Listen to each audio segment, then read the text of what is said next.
This is problem 274. It's on page 102. Water is pumped from a lower reservoir to a higher reservoir by a pump that provides 20 kilowatts of shaft power. The free surface of the upper reservoir is 45 meters higher than that of the lower reservoir. If the flow rate of water is measured to be 0.03 cubic meters per second, determine the mechanical power that is converted to thermal energy during this process due to frictional effects. Okay.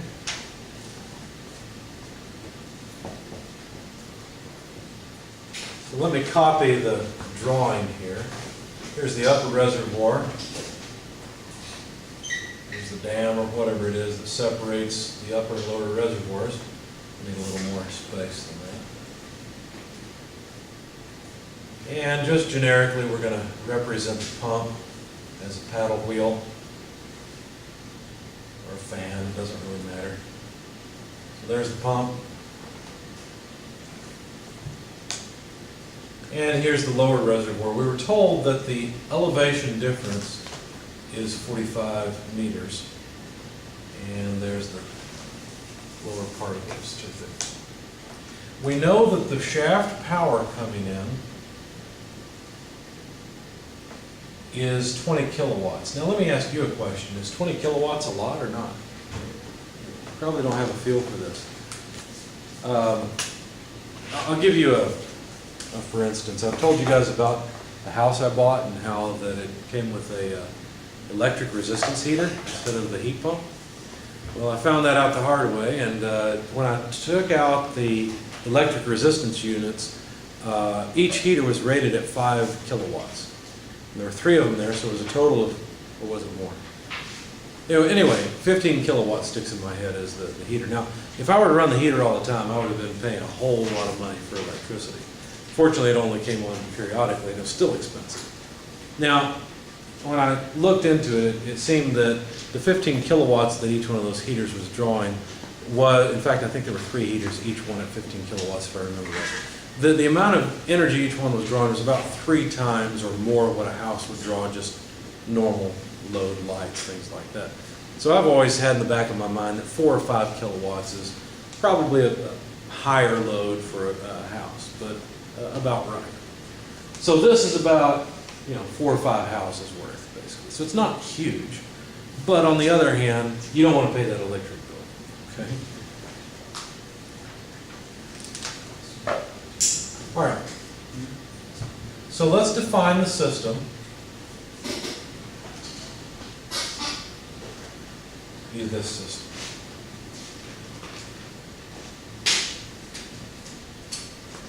Okay? And I'll call this point over here point 1, and up here, point 2.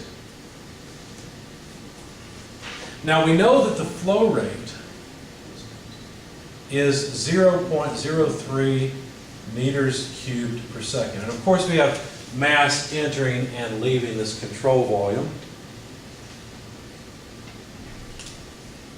But let's see if we can figure out how inefficient things are, because there should only be a certain amount of energy required to move the water from here up to here at this rate. Right? That's just a potential energy change. So there should only be so much of it. Yet we know we're putting out energy at a rate of 20 kilowatts, so let's compare it. That's exactly what we're asked to do. So let's start with the steady flow energy balance that I gave you last problem. I'll write it a little bit smaller because a lot of these terms are going to go away again.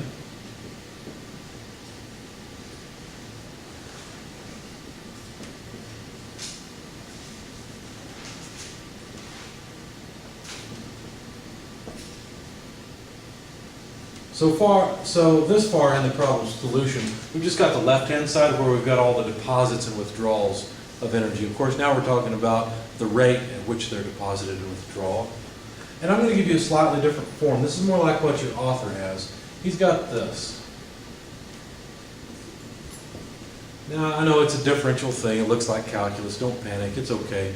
All this is really saying is, what's the rate of change of energy in the system? Think about it. Wouldn't it be nice if in your bank account there was this continuous stream of money coming in?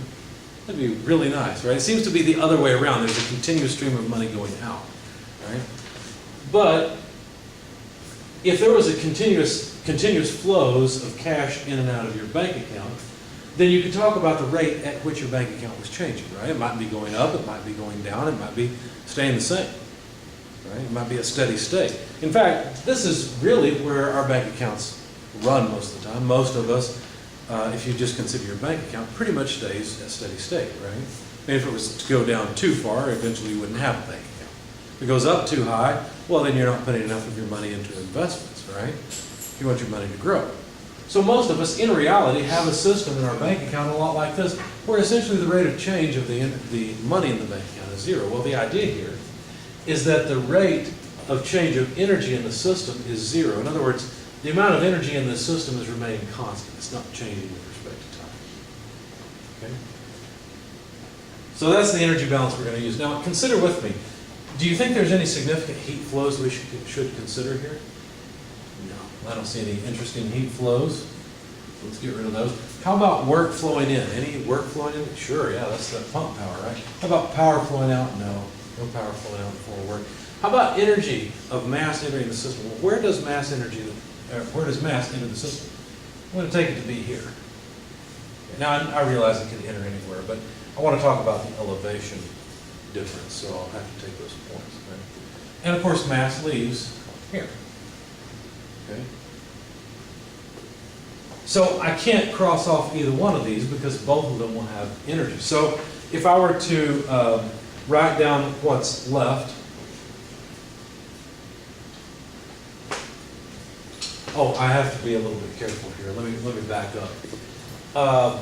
We know actually that this won't balance, right? Because we're asked about efficiency, and so this 20 kilowatts that comes in is not going to just move water from here to here. That's what I've got written so far.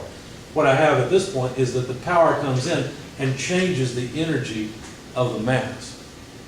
Okay. Now, we could talk about it that way, but it's conceptually a little bit easier to do it this way. If we include a heat flow, then what we would be saying is that the water comes in at one temperature, comes up here, and eventually comes back to the temperature it was at state one, which makes sense, right? Because if this water is in contact with the environment, it's just going to equalize out to whatever the environmental temperature is. Now, any excess energy that goes into the water has to leave here as thermal energy. In fact, there's actually a couple different forms that it's going to go into. We'll talk about that in just a minute.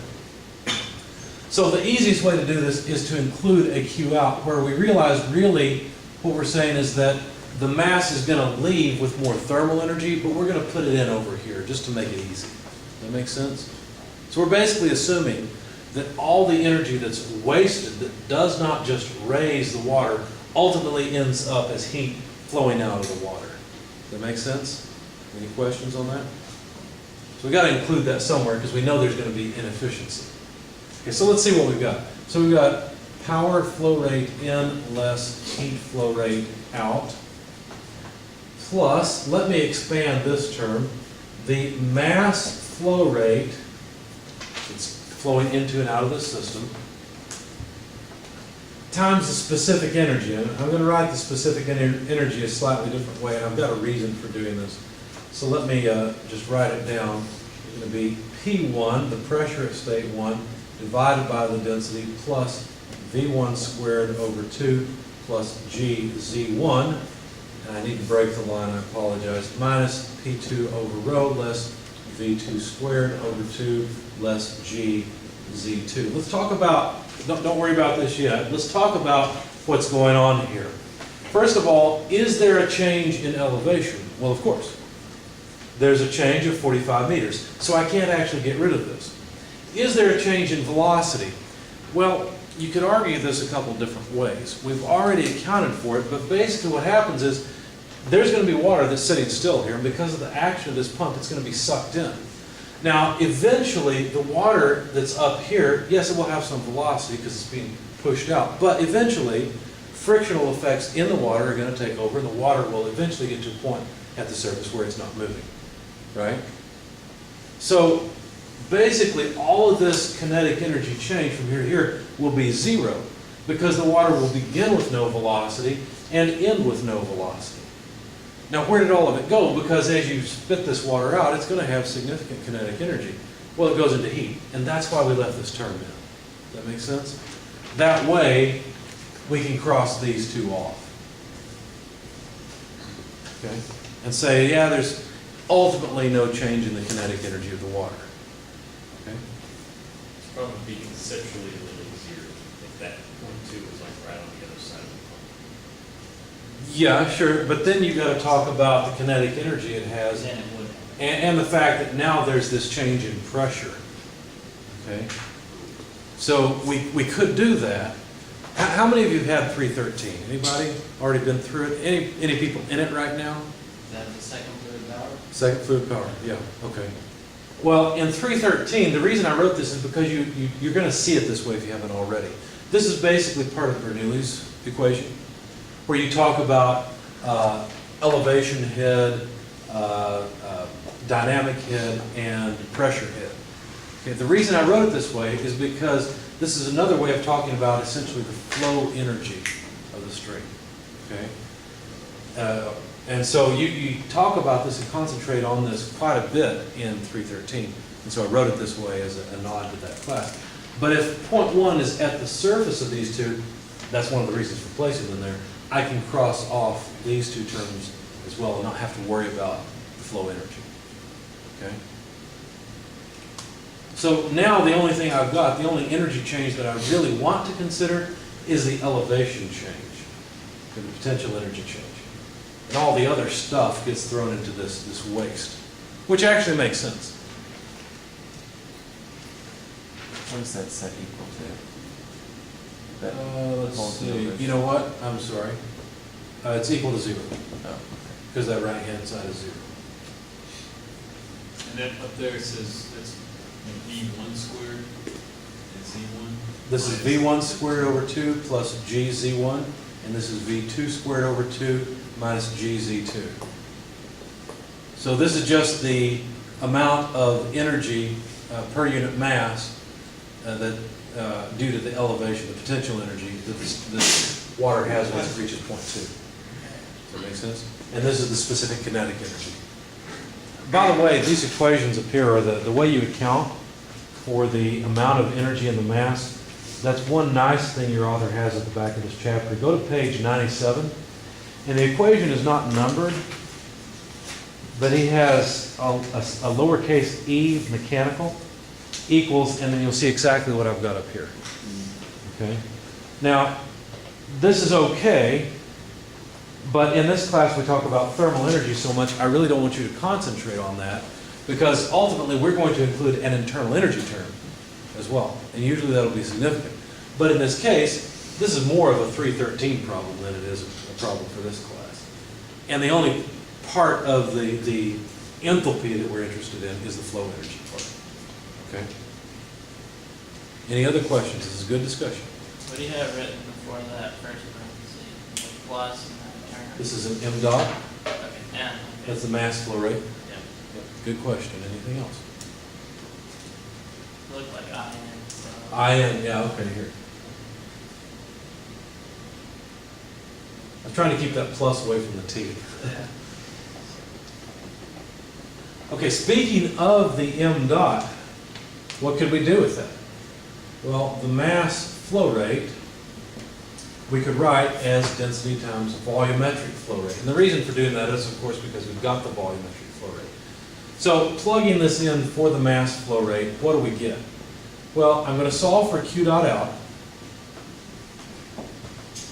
Essentially move it to the 0 side, then flip the equation around.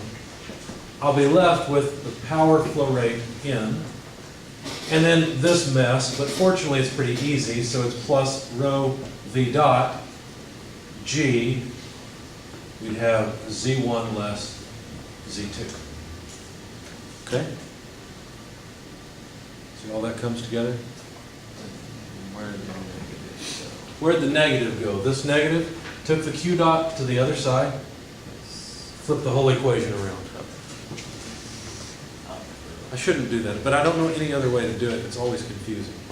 So please feel free to ask questions. When did we take the P1 over density to 0? When or why? both, wind and water. Okay, we did it earlier when we were considering the forms of energy that the mass would have.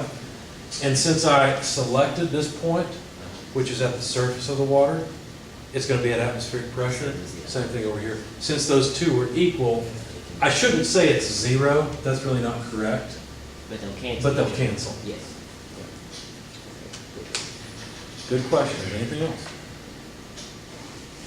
This is the kind of stuff I'm trying to capture so I can improve my examples. All right, well, at this point, we should be able to plug in numbers and see what happens because we've got the density, volume flow rate, G, delta Z, and power in, so this should be easy. Power input, 20 kilowatts. Density of water, we weren't given that, but we'll just assume 1,000 kilograms per cubic meter, which is reasonable. The volume flow rate, 0.03 cubic meters per second. Acceleration of gravity, 9.8 meters per second squared. And the elevation change, Z1 is lower than Z2, right? So we're going to get a negative number from that difference. Does that make sense? You see why then I have to plug in a negative 45 meters? I'm not space on the video, I hope that's not off of it. Does that make sense? Okay. So the 20 kilowatts goes in, some of it goes into raising the water, the rest of it's going to come out of the water as heat. That's basically what this equation says. Okay. Which makes sense. Now we have to be careful and consider the units again.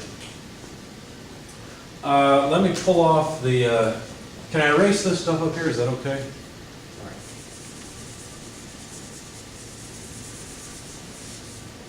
Let's pull the units out from this term and check to make sure they're kilowatts. If not, we'll have to include a conversion factor. So we've got a kilogram per cubic meter from the density of the water. We've got meters cubed per second from the volume flow rate. We've got meters per second squared from the acceleration of gravity and meters from the elevation change. Now notice that the meters per second squared and the kilograms become a Newton. And let's see, then we will have cubic meters just cross off. And so we're left with, let's see, Newton meters per second, because the kilogram meter per second is gone. Newton meter per second. A Newton meter is a joule, and a joule per second is a watt. You see a problem? We're trying to add kilowatts to watts. Okay. So what do we need to do? Well, this term, we'll have to use a conversion factor. There's 1,000 watts per 1 kilowatt. So the watts, which is all of that mess, cancel. And we're left with kilowatts then for this term. Numerically, the 1,000 cancels nicely. Of course, that's not really the whole point here. Plug all this in your calculator and you'll find that the heat transfer rate out of the water is 6.8 kilowatts or so. Okay. Now, of the 20 kilowatts we have to put in, this is a pretty decent chunk. And so let's calculate the efficiency of this system. The, not thermal efficiency, but the efficiency of this process. Just desired output over required input. Well, what do we get out of this thing? Well, we get 20 less 6.8, right? The 6.8 is the waste, right? The rest of that energy is in the water and raising the water. So this is what we get out of it. What we put into it is 20 kilowatts. That's a 66% efficiency. Yes, sir? What happened to the negative? What happened to the negative here? This negative made this term negative, but this term wasn't large enough to completely get rid of the 20 kilowatts. So this is a good question. This is the energy that's left in the water. See? We put that much energy into it, the rest of it came out as heat. Good question. In fact, if you take that difference, 20 less 6.8, that's how much, that's the energy flow rate into the water that the water actually holds on to. Okay? Good question. Anything else? Now let's discuss this. Did I show you guys the video of Electric Mountain in 220? Remember that? Okay. What does this tell you about that system?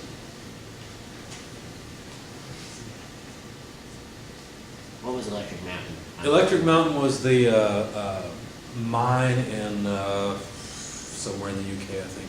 It was converted so that, Oh, yeah. remember they would pump water up during the Because night when everybody it was used cheap. their tea at the same time. Right, everybody had to heat up their tea at the same time. So that's basically this system, right? Now, of course, these are numbers that are just made up, right? I mean, where did the 20 kilowatts come from? Those are the problems. The author did it this way so that we would discuss it. Now, where did the energy actually go? Went to heat eventually, right? But what was it that we had to throw away, really?